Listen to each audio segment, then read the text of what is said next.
छोटी बहन थी, उससे छोटा भाई था। तो 2 भाई 1 बहन थे। 5 लोग इस घर में रहा करते थे। और प्रारंभ काल अति भी जो है विचित्र था, जिसमें यात्राएँ बड़ी विचित्र हुई। बड़ी भिक्षुकमय जीवन रहा। भिक्षा मांग करके पूरे गाँव में और भोजन में परिवार चलाया करते थे।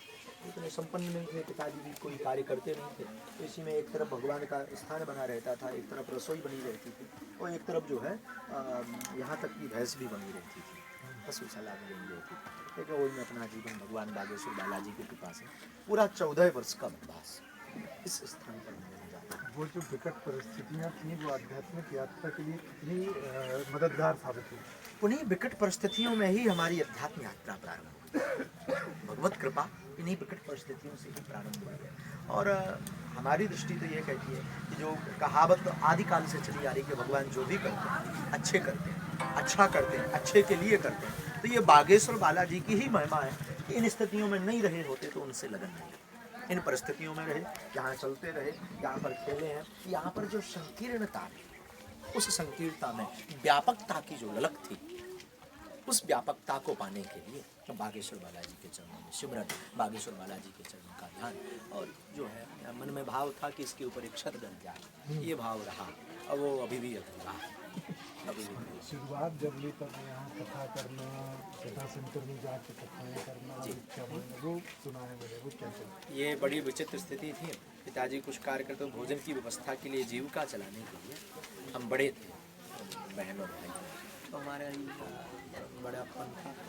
बड़े होने के कारण पूरी जिम्मेदारियाँ खुद के ऊपर भी।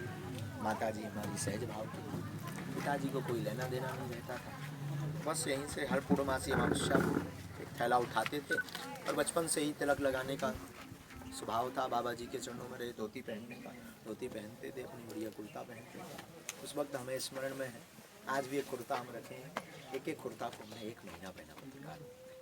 रोज रात को हम उसको साफ करके, यहाँ पर एक चीप डली रहती थी, यहाँ एक चीप बनी रहती थी, वो चीप में जो है कुर्ता को साफ कर लिया, एक यहाँ से वहाँ तक तार था, उस तार पर सूखने के लिए डाल देते थे।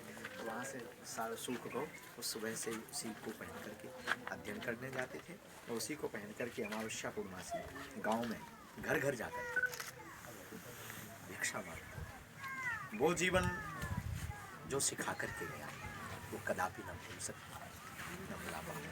लेकिन उस जीवन ने मानवता का, वास्तविकता का खूब बोध कराया, और उस जीवन से ही इस जीवन तक की यात्रा संपन्न हुई। ये भगवत आशीर्वाद था, बागेश्वर बालाजी की ही कृपा थी कि जो यहाँ पर जीवन गुजरा या इन स्थितियों में गुजरे। फिर इसके बाद में और बड़े हुआ है।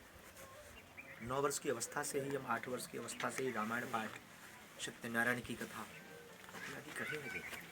और सत्यनारायण की कथा गांव वाले लेवा जाते थे। जटाशंकर जो है यहाँ से 150 किलोमीटर दूर, वहाँ कथा वाचन का प्रचलन, उस प्रचलन के लिए वहाँ कथाएँ बचती हैं।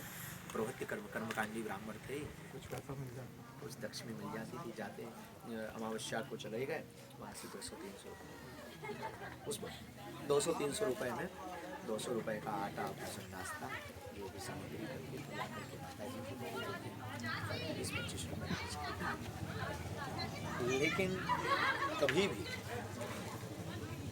उन जीवन में ऐसा बोध नहीं आया भगवान ने उस वक्त भी हमारे लिए 5 रुपये सत्यनारायण की, 5 रुपये सत्यनारायण की, 11 रुपये, 5-10 रुपये में सत्यनारायण की। मैं स्मरण में है 1 रुपये का पार्ले जी आया करता था, छोटा में 1 रुपये का पार्ले जी ले लो, 5 रुपये की शक्कर ले ली, 5 की पत्ती ले ली, कुछ।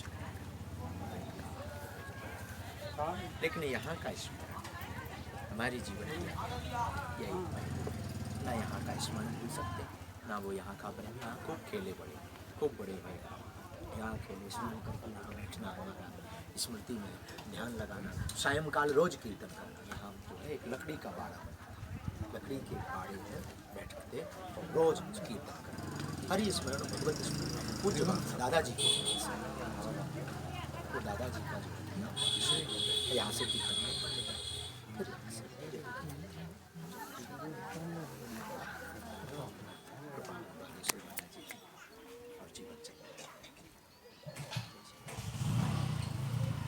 राम की जय। सुखद अनुभव सुनने का अवसर मिल रहा है इसके माध्यम से हमको भी सबको भी मिल रहा है कैमरे के माध्यम से हर लाखों लोग भी। चलिए धाम पे ही चलते हैं, कुछ और विषय है तो कैमरे अंदर में भी सीमित क्षमताएँ हैं, बैटरी जाने लगी है तो इसको परसों हाँ परसों किया था, स्कूल किया था यहाँ तक कहोगे मतलब